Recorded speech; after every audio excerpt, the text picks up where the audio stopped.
એકમ પડતર પદ્ધતિમાં આજની રકમ છે.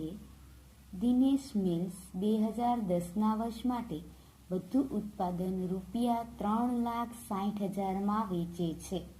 તો ₹3,60,000માં વેચાણ કરવામાં આવ્યું. કુલ વેચાણની રકમ બની, જેની એકમ દીઠ પડતર નીચે મુજબ છે. એટલે આપણને પડતર અંગેની માહિતી આપી છે, પણ કેવી? એકમ દીઠ પડતર.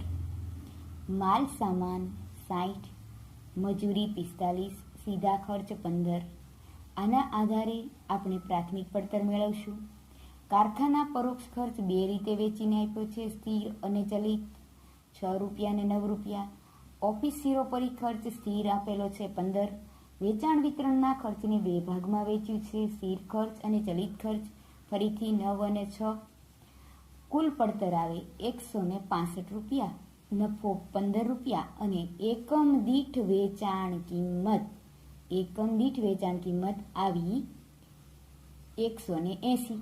તો હવે આપણે જોવાનું, કુલ વેચાણ આપ્યું હોય અને એકમ દીઠ વેચાણ કિંમત આપી હોય, તો આના આધારે આપણને શું મળી શકે?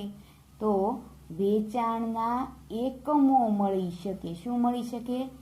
એકમો. વેચાણના એકમો મળી શકે. આગળ જોઈએ રકમ. કંપની વાર્ષિક ઉત્પાદન શક્તિના 80% જેટલું ઉત્પાદન કરે છે અને 2011માં એ કરવામાં આવ્યું, જ્યારે 2011નો અંદાજ નીચે પ્રમાણે છે. તો અહીંયા 80%નું ઉત્પાદન થયું હતું પોતાની ક્ષમતાના. હવે 2011માં કેટલાક અંદાજો આપ્યા છે કે 2011ના પ્રથમ 6 માસ દરમિયાન ઉત્પાદન શક્તિના 80% અને પછીના 6 માસ દરમિયાન ઉત્પાદન શક્તિના 100% ઉત્પાદન થશે. બધા જ ચલિત ખર્ચમાં 20% વધારો, જ્યારે બધા સ્થિર ખર્ચમાં 10%નો વધારો થશે. એકમ દીઠ વેચાણ કિંમત પર 33.1/3 નફો મેળવવા 2011ના વર્ષમાં અંદાજિત પડતર પત્રક તૈયાર કરો. તો હવે અહીં જુઓ કે આપણને વેચાણના એકમો શોધવા પડે એમ છે. એટલે પહેલાં આપણે જોઈશું કે 2011ના વર્ષમાં અંદાજિત વેચાણના એકમો કેટલા. તો આપણે શું કરવું પડે? તો આપણે પહેલાં 2010નું વેચાણ કેટલું એ જોવું પડે. અને એટલે વર્ષ 2010નું વેચાણ અંગેના એકમો બરાબર વેચાણ કિંમત છેદમાં એકમ દીઠ વેચાણ કિંમત. એટલે કે અહીંયા આપણું કુલ વેચાણ 3,60,000 અને એકમ દીઠ વેચાણ કિંમત 180. એટલે 3,60,000 છેદમાં 180 કરીએ તો 2000 એકમો. શેના મળ્યા? 2010ના. હવે 2010ના એકમો શું કામ જોતા છે? તો કે 2010ના એકમોના આધારે આપણે આગળ નક્કી કરશું કે આપણી પૂર્ણ ક્ષમતા કેટલી છે. તો જો આપણે અહીંયા જે કીધું ને કે ઉત્પાદન શક્તિના 80% જેટલું ઉત્પાદન કરે છે, બરાબર? તો આ જે 2000 એકમો બન્યા એ કેટલા ટકા લેખેના છે? 80% લેખેના છે. અને હવે આપણે 2011માં એકમો કેટલા બનાવવાના છે એના માટે જોઈએ. તો 2011નું ઉત્પાદન 80% એ 2000, 100 એ કેટલા? તો જો 80% મુજબ આપણે 2000 એકમો બનાવતા હતા. હવે આપણે પૂરી ક્ષમતા એકમો બનાવવા છે તો 2500 એકમો થશે. આ 2500 એકમો થઈ જાય પછી આપણને સૂચના છે કે 2011માં આપણે ઉત્પાદન કરશું, પણ કેવી રીતે? તો કે પહેલા 6 માસ અને બીજા 6 માસમાં અલગ અલગ ઉત્પાદન શક્તિ મુજબ કરશું. એટલે આપણે જોઈએ કે આપણું ઉત્પાદન કેટલું થશે. તો પ્રથમ 6 માસમાં 2500 એકમના આપણે બનાવવાના આખા વર્ષના 2500, એમાંથી 80% લેખે પહેલા 6 માસ એટલે પ્રથમ 6 માસ વર્ષના જે પહેલા 6 મહિના છે એમાં 80% કરીએ છીએ. તો 2500ના 80% 6 માસની અંદર, એટલે 2500 × 80 ના છેદમાં 100 × 6 12. એટલે પ્રથમ 6 માસમાં 1000 એકમો બની જશે.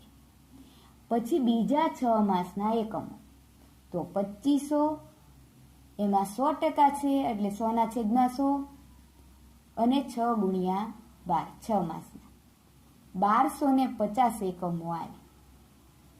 હવે કુલ ઉત્પાદન આખા વર્ષનું કેટલું થશે 2011માં? તો કે 1000 એકમ 6 માસના, બીજા 6 માસના 1250 એટલે 2250 એકમો બનશે. આપણી ક્ષમતા કેટલી છે? તો કે આપણી ક્ષમતા 2500 એકમોની છે. પણ આપણે જુઓ પ્રથમ 6 માસમાં 80% ક્ષમતાનો જ ઉપયોગ કરીએ છીએ, એટલે 2500માંથી 80% જ બનાવશું.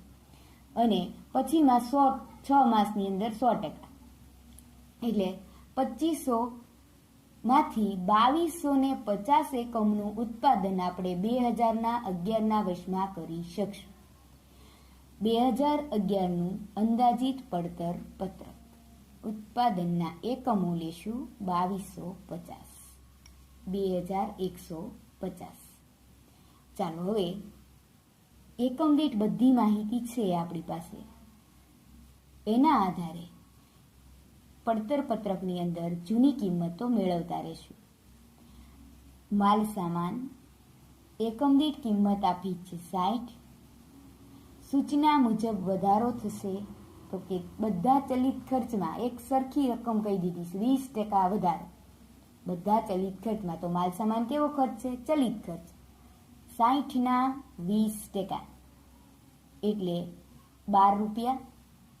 એકમ દીઠ બન્યા 72, 72 ગુણ્યા 2250 એટલે 1,62,000. પછી મજૂરી લઈએ. મજૂરી પણ ચલિત ખર્ચ છે, એમાં પણ 20% વધારો. તો મજૂરી જૂની 45 એટલે કે 2010ની માહિતી પરથી, એના 20% વધારો એટલે 9. 45માં 9 પ્લસ કરો 54 મળે. 54 એકમ દીઠ 2250 એકમો એટલે કુલ મજૂરી 1,21,500.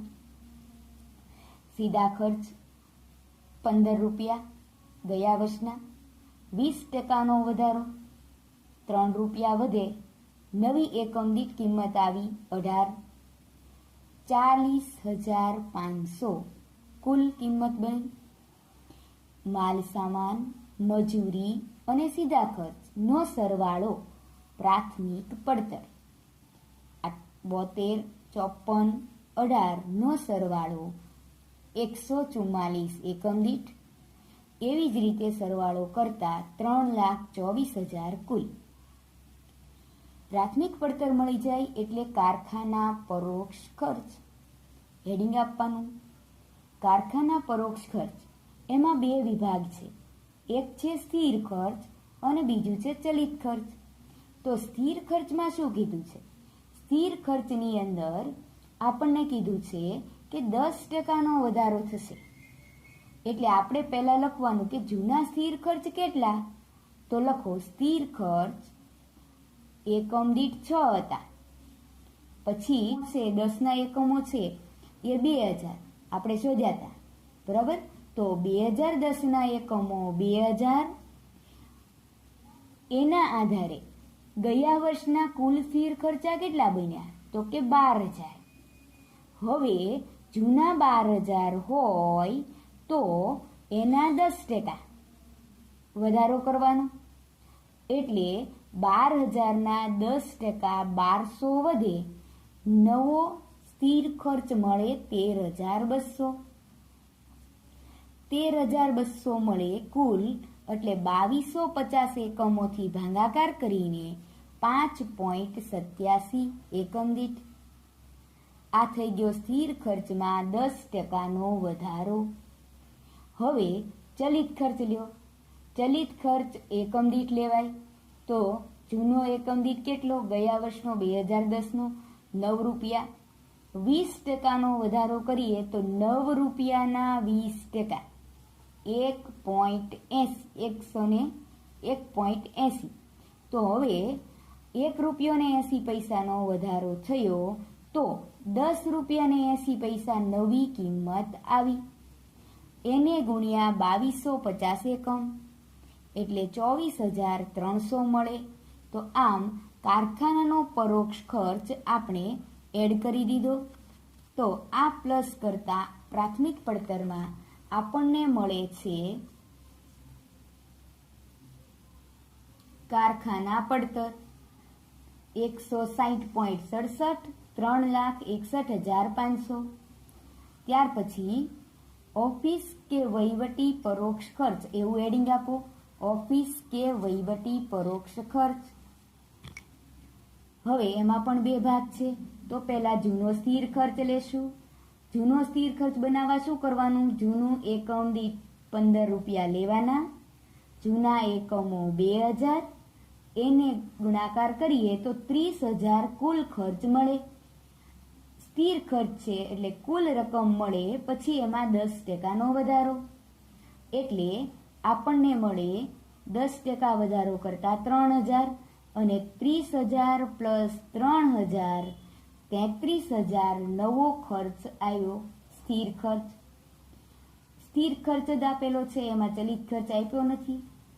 ચાલો હવે કારખાના પડતરમાં ઓફિસના ખર્ચા પ્લસ કરો એટલે તમને ઓફિસ કે ઉત્પાદન પડતર મળે 175.34 અને કુલમાં 3,94,500. હવે પ્લસ વેચાણ વિતરણ પરોક્ષ ખર્ચ. સ્થિર જોવો છે ગયા વર્ષનો કુલ કેટલો હતો, તો એ માટે આપણે જોશું જૂની એકમ દીઠ કિંમત 9, જૂના એકમો 2000 એટલે ગયા વર્ષનો કુલ સ્થિર ખર્ચ મળી ગયો 18,000. એના 10%. તો સ્થિર ખર્ચમાં બધાને એક સરખો જ વધારો કહી દીધો છે, બરાબર. તો 10% લેખે 18,000ના 10% 1800નો વધારો.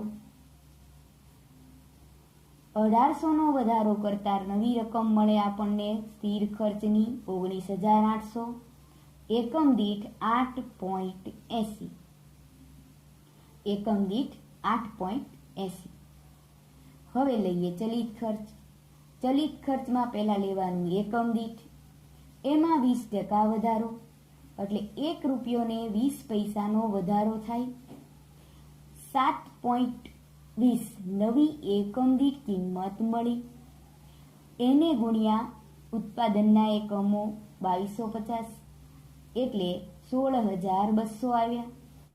આમ વેચાણ વિતરણના સ્થિર ખર્ચા અને વેચાણ વિતરણના ચલિત ખર્ચા ભેગા કરતા કુલ વેચાણ વિતરણના ખર્ચ એકમ દીઠ 16 અને કુલ 36,000. હવે વેચાણ વિતરણના ખર્ચા ઓફિસ પડતરમાં ઉમેરતા આપણને મળે છે કુલ પડતર 191.34, 4,30,500. કુલ પડતર આવી જાય એટલે નફો પ્લસ કરવાનો. તો લખો પ્લસ નફો. વેચાણ કિંમતના 33.1/3% કીધું છે એટલે પડતર કિંમતના 50% થાય. આપણી પાસે પડતર કિંમત જ રહેલી છે એટલે આપણે વેચાણ કિંમતની ટકાવારીને પડતર કિંમતની ટકાવારીમાં ફેરવશું. તો કુલ પડતર 191.34 ના 50% 95.67. 4,30,500 ના 50% 2,15,250. કુલ પડતરમાં નફો પ્લસ કરતા વેચાણ મળે છે. વેચાણ એકમ દીઠ 287.101 અને 6,45,750. એકમ દીઠ કિંમતને 2250 એકમો વડે ગુણતા મળે છે વેચાણ 6,45,750.